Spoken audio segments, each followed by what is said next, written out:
Hi there everybody, my name is Kate and welcome to my channel, Trinergy Awakens Naturally. We're on Casual Saturday. Super casual Saturday, sloppy Saturday, here we are. And when I get stuff, man, I have to just put it out, otherwise it's going to be burping out of me the rest of the day in weird ways, you know, so forgive the casual. But there's something that I wanted to put out here to explain that there's some interesting dynamics. Human dynamics are, they're super complicated when we're in the middle of them and trying to pick it apart and understand what the hell is this, you know, why is it like this? And yet when we can step away from it and observe it, it's very simple somewhat to understand the process. As I said, it gets way more complicated, hella complicated, when we're in the midst of it going, why do I feel drawn to this person and I hate them? Why do I feel drawn to this person and I hate them? Or you have someone that's playing, you know, breadcrumbing or push me, pull me, you know, come to me, get away, come to me, get away. You know, all of this wishy-washy stuff where we're constantly like, feeling like I love to hate this person and I hate to love them, or they feel that way about us, you know. This is what's going on, is it's typically, I'm speaking more from the perspective, excuse me, I've got birds playing for my cats to watch and that might be a little bit loud, so let's turn the birds down. I love it. I can hear the ones outside usually, but my cats, they get the visual and the sound right up there since they're not out there, cats. But it's bribery for please don't jump off the balcony. But anyway, the idea from the perspective of a light worker, a starseed, an earth angel, a chosen one, however we identify as, you know, earth angels or energy workers, or people who are awakened, you know, on their enlightened path, people that are generally kinder and more compassionate in their journey and understand, you know, hate's really not all that good. It really just doesn't work, you know. People on those paths like that right there. So anyway, the idea from our perspective, or from my perspective, is that I've found that people either seem to love me or they seem to hate me. There doesn't seem to be a whole lot, you know, of in-betweens. And in relationships, I could never understand, like, why is it that you know, hate me, that you put out such venom towards me, and yet, you know, you want me to still be in your life? Like, this is really confusing, because if I felt that much, you know, towards someone, I wouldn't want to be in a relationship with them.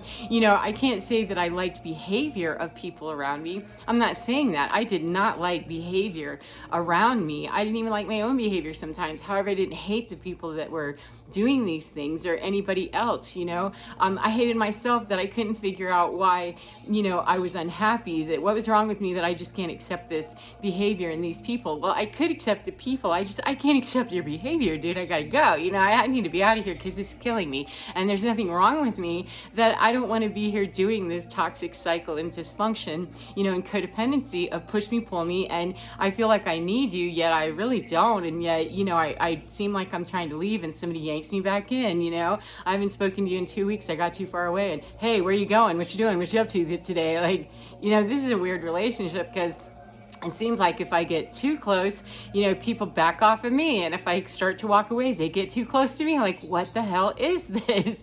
And part of it, when we're light workers or energy healers, people that carry, you know, just a different understanding of ourselves, it can be very healing and nurturing for people, and they identify that on some level, at the soul level at a minimum, whether they're willing or able to understand it consciously out here in 3D. Many people are not, you know, narcissists and energy vampires, people that, you know, are really still in their dark places and in their unawakened state. You know, they really don't get that. They're still living very much in a 3D world, and they're seeing that, hey, you know, that's somebody who, yeah, I like the taste of that. It's very sweet. I like that. That's yummy. And yet, at the very same time, that taste is yummy, and yet it's super intense. You know, it's like really loving lemon. However, if you tried to suck on a whole lemon all day, every day, you know, as an average person, it probably would get very hard to do, and, you know, it would just become next to impossible. And so, you know, something that's very, very potent, it's delicious, it's wonderful. However, after a while, you're like, oh, I just can't stand it anymore. You know, no more, no more, no more.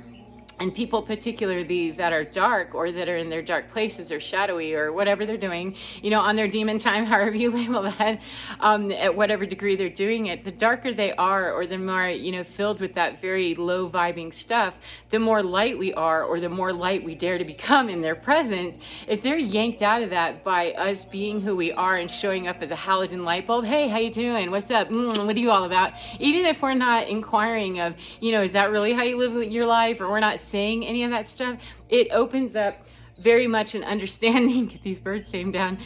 It opens up an understanding in people that, hey, I'm seeing something in me that I think I hate them because they're showing it to me, whether we're intentionally doing that or not. The same thing happens to us. It's just generally, when you're enlightened and you're on the healing journey, you understand how to deal with that, and you don't push in somebody else's direction and say, I hate you because you revealed something about me. We're more reflective because we're willing to be. They could be also, it's just they're not there yet. And so that helps you understand, why is it that we have people who seem to want to, love us and just have us and then discard us, 2 seconds, 2 days, 2 years, 2 decades later, that I just can't stand you. And it's a push me, pull me, slinky thing constantly. I'm like, this is the most bungee cord relationship, that I've ever had. All of them. What the hell is this? That's why. That's part of it. There's a lot of human dynamics involved. However, that's one of the major ones for light workers and starseeds, or people who identify in that way in an enlightened or awakened state, is that when we bring that kind of juicy feel goods, even if we're in our dark places, it still is some level that is much more in tune with that God frequency than people who are deep, deep, deep, deep, deep dark into their hole and aren't doing any self-reflection at all. Even if we're in a dark space, if we're not deep into a tunnel and that, those people haven't come out of that tunnel in a long time, we're still seemingly miles ahead of them. Doesn't mean that we're better than them. It means that we're here to do a different job, to help people just like that. Now, the problem is when we stay trying to help drag people out of tunnels, or we're, shining lights down into their deep dark tunnel, whether we intend to be or not, and it's pissing them off, and we're getting into confrontations, we're taking on addictions, we're taking on physical violence or any other kind of violence, or any kind of emotional prostitution or blackmail. We're getting into a whole bunch of interactions and dynamics that are highly codependent and toxic, and it's really destroying us and our lives, and we're quite unhealthy physically, and our spirit just can't thrive under those conditions. We survive under them where most people would be just dimed out, way early on. Most light workers, any one thing of the people that they've been dealing with, if they'd had to go through it, they would have never made it. So, there's something to be said for the resilience. However, when we're able to step away and understand that the best way that we can help people like that, where we have those push me, pull me, breadcrumbing, and, just give you enough to get you to come close, and then we come close and they're like, whoa, and they back off. You're like, what is that? Do I smell? We don't, put off an odor that smells really great whenever somebody doesn't want to know what they smell like, because it's kind of a fan. It's that mirror. It's the, I'm here as a light, and I really have a basic intention to do good, to bring, healing to the world, to bring healing to myself, etc. Whether we're in our fully realized place or not, it's going to more than likely trigger off those people that are in their darkest places, especially the people that we have intimate relationships with, people we grew up with, people in marital relationships, children, cousins, whatever, bosses, if we've been, connected to a boss situation for a long time, or anybody in our lives that we meet as a stranger that's carrying that same dynamic that is unhealed in them or us. It could be, very often I find that it's not necessarily that it's unhealed in me, but it's a cycle that I see that's a very familiar pattern to me, that it's not triggering me to hate those people or hate that dynamic. It's just that is the dynamic that I'm most familiar with and the one that I can identify. And so it makes it very easy, because of my history with it, to identify when we have, when I have a little interaction with a kind of an energy vampire type, or somebody who's narcissistic or something, that, oh yeah, I recognize you. I know what you sound like already. I know what you feel like already. I've already done this. And I don't have to walk away hating that person. However, I'm also not going to get into the game portion of it where, you know, I go back and forth, because that would be me getting back into that karmic cycle. That's just another opportunity for me as a light worker and a healer to shut that down and kindly, you know, and allow that mirror to just stand as, no, that's no thanks, you know, and be that light that it's okay, you stand where you stand. However, no, I don't stand here, and just go and leave that person to do whatever they need to do with that. But that's why we have interactions where we feel like people either love me or hate me, you know, or they love me a little bit, you know, it's so sweet, and then I feel like I got the rug snatched out from underneath me. What the F was that? You know, what did I do? Because that's common also, that people that are doing that, they may not even consciously understand it. Now, the more narcissistic a person is, the more devious their mind works, they get more calculated, of course, obviously they do. However, just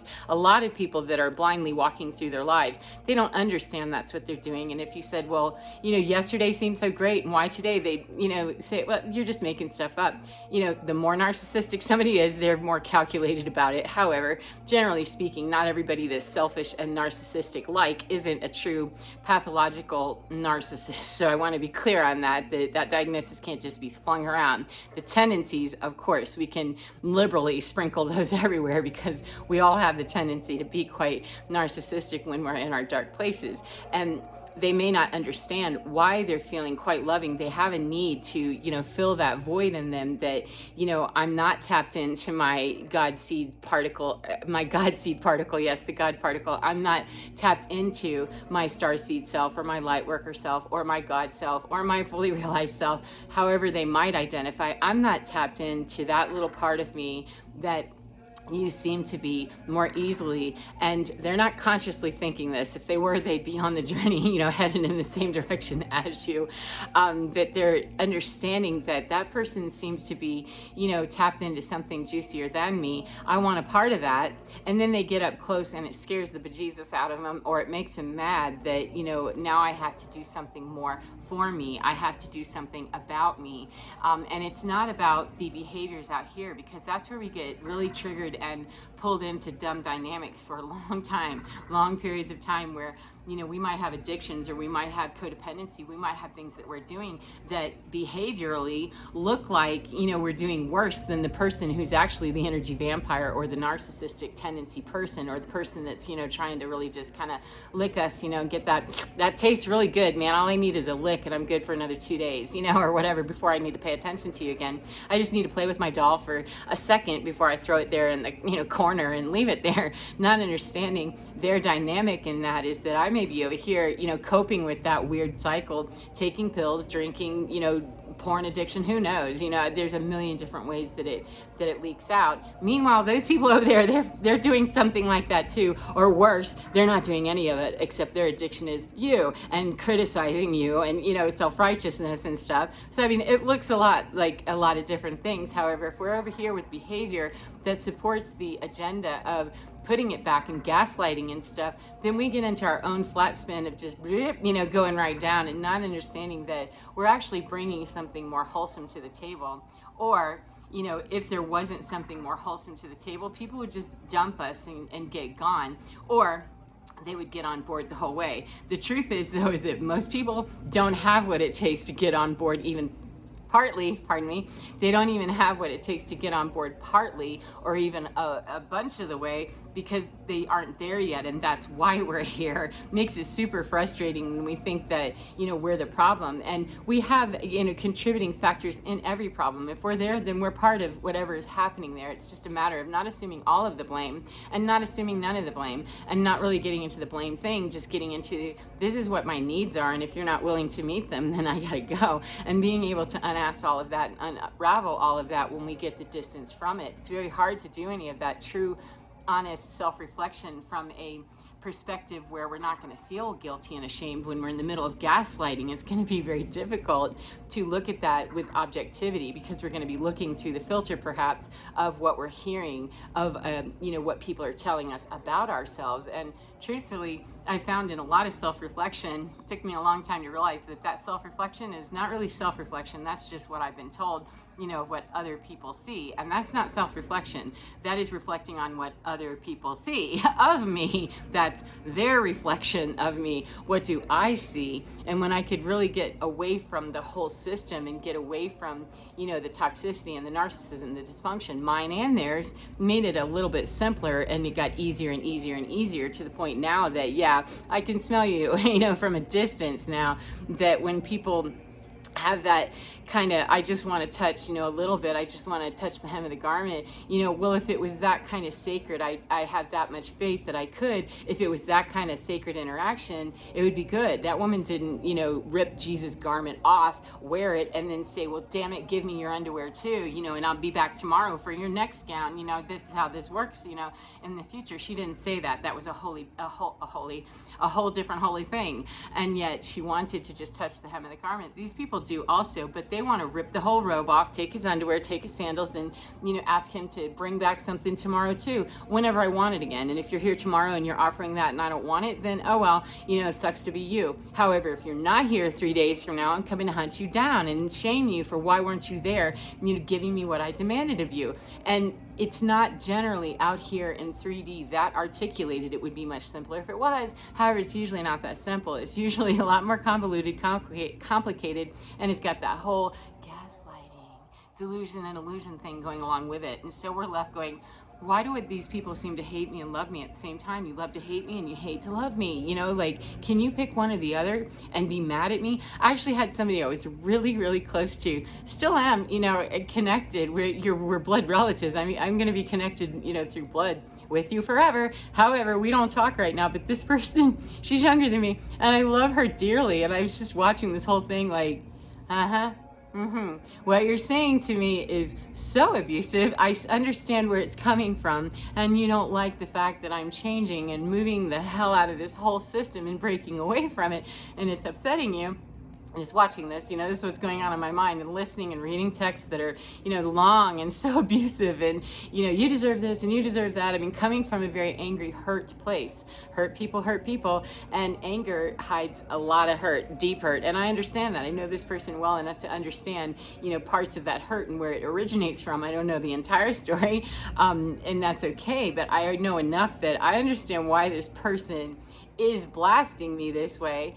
And I said back, you know, I said back to this person, I said, you know, it's okay that you hate me. It's okay that you feel that hate towards me, and I don't hate you. Like, yeah, I'm pretty sure that you can claim that you hate me. You know, it's okay that you can get up the courage to say that you can both love and hate me, or that you can love and really dislike me, whatever words you need to use.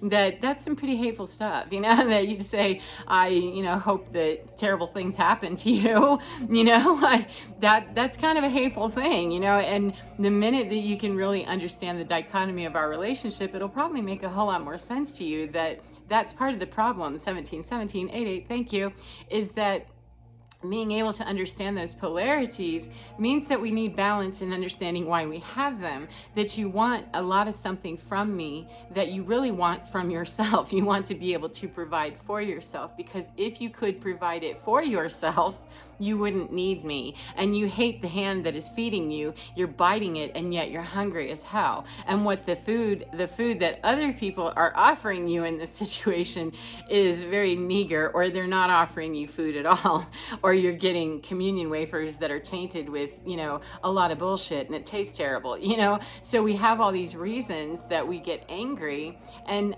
you know, I understand it. I understand the psychology of it, but this person, you know, just couldn't. I don't hate you. I never said that. Like, no, that's gaslighting. I mean, you never said those words specifically. However, that's a pretty hateful thing to say. And I can handle that. I can understand that. I'm not going to tolerate ongoing abuse of hearing that shit over and over and over again. However, when you get okay with understanding why you're in those extreme polarities, we do love one another. We do love one another passionately. And abuse can't happen. That's not okay. Me to you, you to me, that can't happen. However, owning the fact that you feel so angry Why are you angry? And the anger comes from not being able to provide for yourself the same comfort and the same nurturing and the same mothering and the same, ability to really bring soothing to a wrecked heart, that's aching and hurting and angry and is not getting that soothing from anyone else in this situation. So when we're able to provide that for ourselves,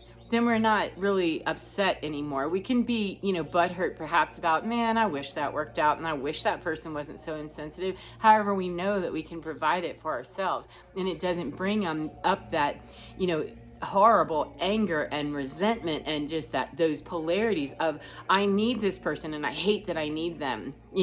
I hate that I love them because then I need them. That's that dynamic that's happening, and it's absolutely untrue. We do not need other people. However, we think we do when they're our source of inspiration, or they're our source of comfort, or they're our source of anything. And the more intimate that is towards feelings, the more connected the hearts are, the soul ties, the karmic ties, however they're there, the more connected that is here. Oh, that's going to get even more violent and more, expressive out here sometimes, with the fact that people don't understand that you're feeling the connection.